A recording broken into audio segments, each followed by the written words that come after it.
Sa pagpapatuloy ng ating mga balita, kumustahin natin ang lagay ni dating Pangulong Arroyo. 2 swero raw ang nakakabit kay CGMA at hindi raw ito bumabagon kahit may dumarating pa na bisita. Ina Zara, ikwento mo.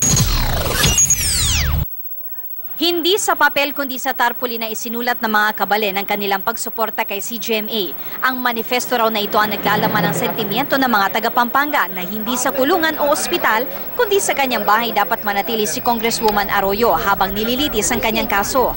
Sana po yung humanitarian treatment po maging fair po sa ating gobyerno. Matapos ma-diagnose na positibo sa colitis o impeksyon sa bituka, nanghihina pa rin daw si CGMA. 2 swero ang nakakabit kay Arroyo, isa dito daanan ng antibiotic para sa kanyang colitis. Hindi na rin daw halos gumagalaw ang dating Pangulo mula sa pagkakahiga nito.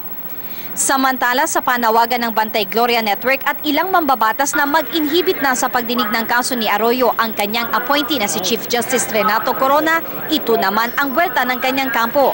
Ang dapat mag-inhibit dyan ay si Chairman Brillantes. Bakit? Hindi lamang siya dating abogado ni Coco Pimentel, abogado siya dun sa mismong complaint na i-file sa COMELEC at kung saan siya ay bumoto in favor.